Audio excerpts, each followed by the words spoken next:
നടൻ ജനാർദ്ദനൻ കൂടി ടെലിഫോൺ ലൈനിലുണ്ട്. ശ്രീ ജനാർദ്ദനൻ, ഈ രീതിയിൽ മലയാള സിനിമയിലെ ഒരു മാതൃഭാവം, ഒപ്പം തന്നെ കൃത്യമായി റേഞ്ച് തെളിയിച്ച ഒരു അഭിനേത്രി വിടവാങ്ങുന്നു. താങ്കൾക്കൊപ്പം ഒരുപാട് സിനിമകൾ ചെയ്ത ഒരു അഭിനേത്രി കൂടിയാണ് ഇപ്പോൾ അന്തരിച്ചിരിക്കുന്നത്. പ്രതികരണം എന്താണ്? സിനിമ അഭിനയിക്കുന്നതിന് മുമ്പ് മുതലേ എനിക്ക് ചേച്ചിയായി പരിചയമുണ്ടായിരുന്നു. അതിന് കാരണം എൻ്റെ ജ്യേഷ്ഠ സഹോദരനായിരുന്ന വൈക്കം സുകുമാരനായാലും പൊന്നമ്മ ചേച്ചിയൊക്കെ ഒരുമിച്ചാണ് ഡോക്ടർ നാടകമൊക്കെ അഭിനയിച്ചിരുന്നത്. ആ സമയത്ത് ഞാൻ പഠിക്കുന്ന കാലമാണ്. ചേച്ചി വളരെ ചെറുപ്പത്തിലെ ഇതിന്റെ അഭിനയ കലയത്തിലോട്ട് കയറിയതാണ്. നാടകത്തിലൊക്കെ വളരെ ചെറുപ്പത്തിലേ വന്നതാണ്. അതിനുശേഷം സിനിമ എപ്പോഴും പലപ്പോഴും ഒക്കെ കാണാറുണ്ടായിരുന്നു. എന്നാൽ സിനിമയിൽ ഞാൻ എത്തിയ ശേഷം, മദ്രാസിൽ താമസം തുടങ്ങിയതിനു ശേഷം, ഞാനും എൻ്റെ കുടുംബവും ചേച്ചിയുമായിട്ട് ഒരു ഒരു ഒരു കുടുംബം പോലെ അത്ര അടുത്ത് ഇടപഴകിയിരുന്നതാണ്. മിക്കവാറും എല്ലാ ആഴ്ചകളിലും 2-3 പ്രാവശ്യം അങ്ങോട്ടും ഇങ്ങോട്ടും പോവുകയോ വരികയോ ചെയ്യുകയും അത്ര കണ്ട് അടുത്തൊരു ആണ് നമുക്ക്. എനിക്കൊരു ചേച്ചി അന്നും എന്നും ചേച്ചിയെ പോലെ തന്നെ കരുതിയിരുന്ന ഒരാളായിരുന്നു.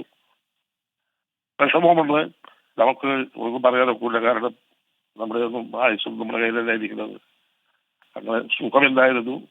ഒരു മകളുണ്ട്, അവള് സിന്ധു എന്ന് പറഞ്ഞ ആ കുട്ടി, അവള് അമേരിക്കയിലായി പോയി. ഇപ്പൊ ഇവിടെ ഉണ്ടായിരുന്നു, കഴിഞ്ഞ ആഴ്ച വരെ ഉണ്ടായിരുന്നു. ഇത് ഈ മാതിരിയുള്ള സംഗതികൾ പെട്ടെന്ന് തന്നെ സംഭവിക്കുക. ശരിയാണ്. എന്ത് പറയാനാ, ഇതിനെപ്പറ്റി ഒന്നും പറയാനില്ല. എനിക്ക് ഉള്ള ദുഃഖം, ഒരുപാട് പേര് കൂടെ ഉണ്ടായിരുന്നവർ ഈ അടുത്ത കാലഘട്ടങ്ങളിലായി വിട്ടു പിരിച്ചുകൊണ്ടിരിക്കുകയാണ്. അപ്പോൾ ഒരുമാതിരി ഹൃദയമെല്ലാം ഒരുമാതിരി കരികല്ല് പോലെ ആയി പോവുക. അങ്ങനത്തെ അത്രയുണ്ട് പ്രയാസമുണ്ട്.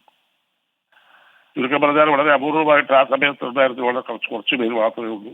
നമ്മളിപ്പോൾ ഈ ദുഃഖം അനുഭവിക്കുക, കടിച്ചടക്കി അനുഭവിക്കുക എന്നുള്ളതല്ലാതെ ദൈവത്തിനോട് പ്രാർത്ഥിക്കുന്നു നല്ലൊരു സ്ഥാനം കിട്ടട്ടെ സ്വർഗലോകത്തിൽ എന്ന് പ്രാർത്ഥിക്കല്ലാതെ വേറെ ഒന്നും ചെയ്യാനൊക്കില്ല.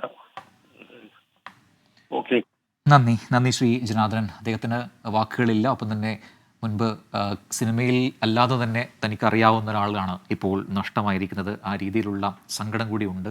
ഹൃദയമൊക്കെ ഘനീഭവിച്ചു പോകുന്നൊരവസ്ഥ എന്ന രീതിയിലാണ് ശ്രീ ജനാർദ്ദനൻ ഈ വിയോഗത്തെ അടയാളപ്പെടുത്തുന്നത്. നേരത്തെ പറഞ്ഞത് സംഗീത സംവിധായകൻ ജി ദേവരാജൻ മാസ്റ്ററാണ് ഒരുപക്ഷെ സിനിമയിലേക്കുള്ള കബീർ പൊന്നമ്മയുടെ വരവിന് കാരണഭൂതനാവുന്നത്. കാരണം മൂലധനം എന്ന നാടകത്തിൽ പാടാൻ വേണ്ടി ഒരു ഗായികയെ തേടി നടക്കുകയായിരുന്നു ശ്രീ ജി ദേവരാജൻ. അങ്ങനെ ആ നാടകത്തിൽ പാട്ടുപാടാനായി തിരഞ്ഞെടുത്ത ആളായിരുന്നു കബീർ പൊന്നമ്മ. അങ്ങനെ പാട്ടുകാരിയായി ആ നാടകത്തിൽ വരുന്നു. പിന്നീട് ആ നാടകം മുന്നോട്ട് പോകവേ അതിലെ ഒരു നായിക കഥാപാത്രത്തെ അവതരിപ്പിക്കാൻ ആളെ കിട്ടാതെ വരുന്നു. അങ്ങനെ ആ കഥാപാത്രം എന്തുകൊണ്ട് കബീർ പൊന്നമ്മയ്ക്ക് ചെയ്തുകൂടാ എന്ന ചോദ്യം വരുന്നു. അങ്ങനെയാണ് അഭിനേത്രി എന്ന നിലയിലേക്ക് കബീർ പൊന്നമ്മ മാറുന്നത്. അപ്പോൾ ഗായികയായി